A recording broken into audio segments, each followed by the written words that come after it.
പവിത്രം സീരിയലിൻ്റെ latest episode review ആണ് പറയുന്നത്. സീസൺ 2 സ്റ്റോറിയാണ് പറയുന്നത്. ഓരോ എപ്പിസോഡും കൃത്യമായിട്ട് ഞാൻ പറയുന്നതായിരിക്കും കേട്ടോ. അപ്പോൾ ഇന്നത്തെ എപ്പിസോഡിൻ്റെ ബാക്കിയായിട്ട് ഇനി ഓരോ ദിവസം സീരീസ് ആയിട്ട് തന്നെ അപ്ലോഡ് ചെയ്യുക. തമിഴ് റീമേക്ക് അനുസരിച്ചിട്ടാണോ ഞാൻ ഈ സ്റ്റോറി പറയുന്നത്. അങ്ങനെ ആ ഒരു ജയിൽവാസത്തിന് ശേഷം വിക്രം ജയിലിൽ നിന്നും ഇറങ്ങിക്കഴിഞ്ഞിട്ട് നേരെ ചെല്ലുന്നത് വേദയെ അന്വേഷിച്ചുകൊണ്ടാണ്. വേദയെ തിരക്കി ജഡ്ജി ശങ്കരനാരായണൻ്റെ വീട്ടിലേക്ക് ചെല്ലുമ്പോഴും ജഡ്ജി പറയുന്നുണ്ട്, എടാ വിക്രം, നിന്നെ രക്ഷപ്പെടുത്താൻ ഞാൻ പരമാവധി നോക്കിയതാണ്. പക്ഷേ നീ എന്താ ചെയ്തത്? ചെയ്യാത്ത തെറ്റുപോലും നീ തന്നെയാണ് ചെയ്തത് എന്ന് കോടതിയിൽ പച്ചത്തെങ്ങ് സമ്മതിച്ചു കൊടുത്തു. അങ്ങനെ നീ ആ കുറ്റം സമ്മതിച്ചു കഴിഞ്ഞാൽ പിന്നെ എനിക്ക് എന്ത് ചെയ്യാൻ പറ്റും? പിന്നെ നീ ഇപ്പോൾ അന്വേഷിച്ചില്ലേ നിന്റെ പ്രിയപ്പെട്ട ഭാര്യയും കുഞ്ഞിനെയും? അവൾ എവിടെയാണെന്ന് ഇപ്പോൾ ഞങ്ങൾക്ക് ആർക്കും തന്നെ അറിയില്ല.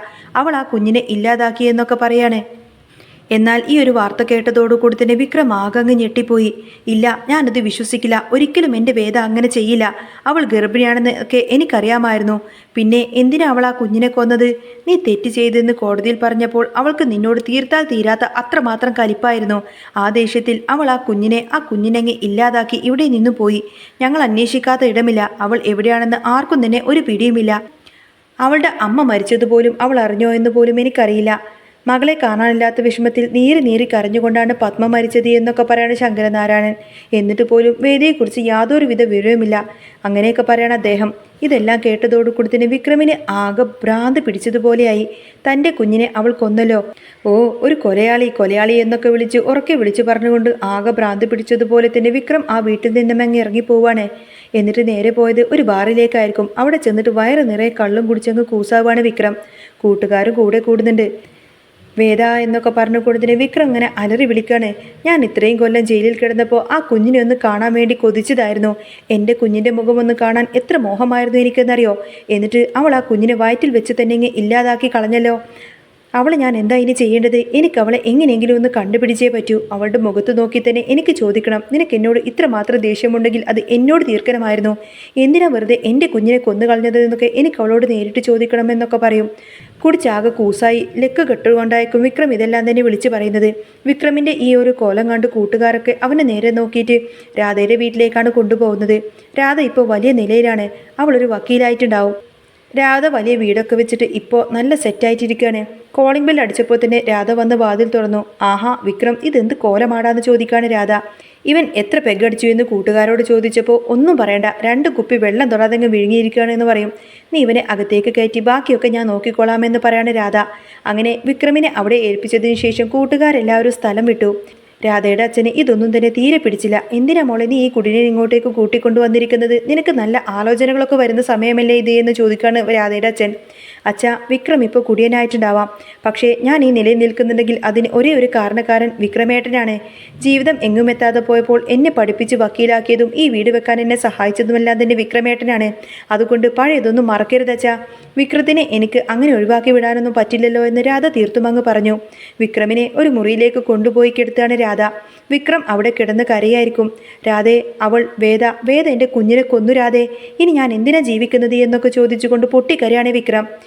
വിക്രമേട്ട, നിങ്ങളൊന്ന് സമാധാനമായിട്ടിരിക്കുക, എല്ലാം ശരിയാവുമെന്ന് രാധ പറഞ്ഞ് അവനെ ആശ്വസിപ്പിക്കുന്നുണ്ട്. അതിനുശേഷം പിന്നീട് കാണിക്കുന്നത് വേദയായിരിക്കും. വർഷങ്ങൾ ഒരുപാട് കഴിഞ്ഞു. വേദ ഇപ്പോൾ ആന്ധ്രാപ്രദേശിലെ ജില്ലാ കളക്ടറാണ്. അവിടെ ഒരു കള്ളക്കടത്ത് പിടിക്കുന്ന തിരക്കിലായിരിക്കും വേദ. ഒരു വലിയ പ്രമാണി സ്വർണവും പണവും ഒക്കെ കടത്തുന്നത് പോലീസ് പൊക്കി. താൻ ആരാണെന്ന് അറിയാമോ എന്ന് പറഞ്ഞ് അയാൾ അങ്ങ് ഷോ ഇറക്കുമ്പോഴേക്കും വേദ അങ്ങോട്ടേക്ക് വരികയാണ്. താൻ ആരായാലും ഞങ്ങൾക്ക് എന്താടോ? തൻ്റെ വണ്ടിയിൽ നിന്നും ലോഡ് കണക്കിന് സ്വർണവും ബിസ്ക്കറ്റും പണവും ഒക്കെ കിട്ടിയിട്ടുണ്ട്. ഇയാളെ പിടിച്ച് അകത്തിടാൻ വേദ ഓർഡർ കൊടുത്തു. നാട്ടുകാരെല്ലാവരും വേദയോട് നോക്കിയിട്ട് കൈയടിക്കാണ്. ആന്ധ്രയിലെ ആ സ്ഥലം തന്നെ വേദ ഇപ്പോൾ അങ്ങ് മാറ്റിമറിച്ചിരിക്കുന്നു. അവിടെ ഇപ്പോൾ ഒരു അക്രമവും നടക്കുന്നില്ല. എന്ത് പ്രശ്നം വന്നാലും വേദ സ്പോട്ടിൽ തന്നെ അങ്ങോട്ടേക്ക് എത്തും. വേദ ആരും അറിയാതെ ഒളിച്ചും പാത്തുമാണ് അവിടെ കഴിഞ്ഞിരുന്നത്. എന്നാൽ ഈ പ്രമാണിയെ പിടിച്ചതോടുകൂടി തന്നെ വേദയുടെ ഫോട്ടോസ് എല്ലാം പത്രത്തിലെല്ലാം വന്നു. അതോടുകൂടെ വേദയെ അവിടെ നിന്നും സസ്പെൻഡ് ചെയ്യാണ്. അവിടെ നിന്ന് സസ്പെൻഡ് ചെയ്തതോടുകൂടി തന്നെ വേദയ്ക്ക് കിട്ടിയ ട്രാൻസ്ഫർ കേരളത്തിലേക്കായിരിക്കും. തൻ്റെ വിക്രമും തൻ്റെ വീട്ടുകാരും എല്ലാവരും കുടുംബക്കാരും എല്ലാവരുമുള്ള ആ ഒരു പഴയ സ്ഥലത്തേക്ക്, അതെ കേരളത്തിലേക്ക് തന്നെ. വേദ ആകെ ഷോക്കായി പോയി. ട്രാൻസ്ഫർ ചെയ്യാൻ എത്ര സ്ഥലമുണ്ട്, അവിടെ എങ്ങോട്ടേക്കെങ്കിലും വിടാമായിരുന്നില്ലേ? ഈ സ്ഥലത്തേക്ക് തന്നെ വേണമായിരുന്നു എന്ന് ഓർത്തുകൊണ്ട് തന്നെ വേദ ഇങ്ങനെ നീറുകയാണ്. വേദക്ക് സഹായത്തിന് ഒരു ആയുണ്ട്. വേദ ജോലിക്ക് പോകുമ്പോൾ കുഞ്ഞിനെ നോക്കുന്നതെല്ലാം അവരാണ്. ആ കുഞ്ഞ് അവരെ അമ്മയെന്നാണ് വിളിക്കുന്നത്.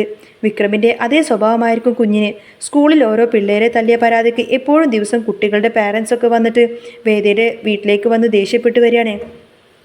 ഇവിടെ ആരുമില്ലേ എന്നൊക്കെ ചോദിച്ചുകൊണ്ട് തന്നെ ആ പാരൻസ് വന്നങ്ങ് ബഹളം വെച്ചു. ആയ പുറത്തേക്ക് വന്നപ്പോൾ അവൾ മോളുടെ കൈ പിടിച്ച് കാണിച്ചു കൊടുത്തു. കണ്ടോ, പിച്ചി മാന്തി വെച്ചിരിക്കുന്നത് നിങ്ങളുടെ കൊച്ചു ചെയ്ത പണിയാണിതൊക്കെ. അയ്യോ ക്ഷമിക്കണമെന്ന് ആയ പറഞ്ഞപ്പോൾ, ഇത് എത്രാമത്തെ തവണയാണ് ഞങ്ങൾ ഈ ക്ഷമിക്കുന്നത്? കളക്ടർ മാഡത്തിൻ്റെ കൊച്ചായതുകൊണ്ട് മാത്രമാണ് ഞങ്ങൾ ഇത് വിടുന്നത് എന്നൊക്കെ പറയും. മാഡം, ഞങ്ങൾക്ക് ദൈവത്തെ പോലെയാണ്, പക്ഷേ ഇത് അവസാനത്തെ മുന്നറിയിപ്പാണ്. ഇനിയും എൻ്റെ കൊച്ചിനെ എന്തെങ്കിലും ചെയ്തു കഴിഞ്ഞാൽ ഞങ്ങൾ പാരൻസ് എല്ലാം കൂടി കംപ്ലൈൻറ്റ് കൊടുക്കുമെന്നൊക്കെ പറഞ്ഞ് അവർ ദേഷ്യപ്പെട്ട് അവിടെ നിന്നങ്ങ് പോയി. ആയ കുഞ്ഞിനോട് ചോദിച്ചു, എന്തിനാ മോളെ നീ ആ കുട്ടിയെ എങ്ങനെ ഉപദ്രവിക്കുന്നത് എന്ന്. ആ പെൺകുച്ചി പറഞ്ഞു, അവരെന്നെ കളിയാക്കി, എനിക്ക് അച്ഛനില്ല എന്നൊക്കെ പറഞ്ഞ് അവരെന്നെ വല്ലാതെ വേദനിപ്പിച്ചു. അതുകൊണ്ടാണ് ഞാൻ അവരെയൊക്കെ ഇങ്ങനെ ഇത്രമാത്രം തല്ലിയത് എന്നൊക്കെ പറയും. വേദ അങ്ങോട്ടേക്ക് വരുന്ന സമയത്ത് തന്നെ ആയോട് ചോദിച്ചു, എവിടെയാ കുരുത്തം കെട്ടവിളി എന്ന്. വേദ അവളെ തല്ലാൻ വേണ്ടി വന്നപ്പോൾ ആയ അത് തടഞ്ഞു. അവൾ ചെയ്തതിന് കാരണമുണ്ട് വേദ. അവളുടെ അച്ഛൻ ആരാണെന്ന് മറ്റുള്ളവരൊക്കെ ചോദിച്ചതിൻ്റെ ദേഷ്യത്തിലാണ് അവൾ അവരെ തല്ലിയത്.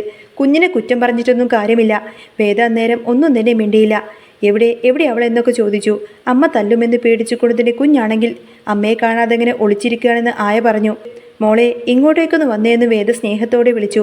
അമ്മ തല്ലില്ല എന്ന് പ്രോമിസ് ചെയ്യുമെന്ന് കുട്ടി പറഞ്ഞപ്പോൾ, ഇല്ല മോളെ അമ്മ തല്ലില്ല എന്ന് വേദ വാക്ക് കൊടുത്തു. കുഞ്ഞ് ഓടി വന്ന് വേദയങ്ങ് കെട്ടിപ്പിടിച്ചു.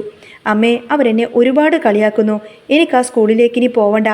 എൻ്റെ അച്ഛൻ ആരാണെന്നും എൻ്റെ പേരിൻ്റെ കൂടെ അച്ഛൻ്റെ പേരില്ലാത്തത് എന്തുകൊണ്ടാണെന്നൊക്കെ അവർ ചോദിച്ച് അവരെന്നെ ഒരുപാടധികം നാണം കെടുത്താണ്. വേദയ്ക്ക് ഇത് കേട്ടിട്ട് നല്ല വിഷമമായി. സാരമില്ല മോളെ, നമുക്കിനി ആ സ്കൂളിലേക്ക് പോവണ്ട. എന്നെ വേറെ സ്കൂളിലേക്ക് ചേർക്കുമോ എന്ന് കുട്ടി ചോദിച്ചപ്പോൾ, നമ്മളിനി കേരളത്തിലേക്ക് പോവാണെന്ന് വേദ പറഞ്ഞു. ഹായ്, കേരളത്തിലേക്കോ? എനിക്ക് ഒരുപാട് ഇഷ്ടമാണ് എന്ന് കുട്ടി പറയാണ്. ആ പഴയ പ്രമാണി വേദയോടുള്ള ദേഷ്യത്തിന് ട്രാൻസ്ഫർ ചെയ്യിപ്പിച്ചതാണ് അവളെ. അത് താൻ വെറുക്കുന്ന ആ ഒരു നാട്ടിലേക്ക് തന്നെയായതിൽ വേദയ്ക്ക് വലിയ സങ്കടമുണ്ട്.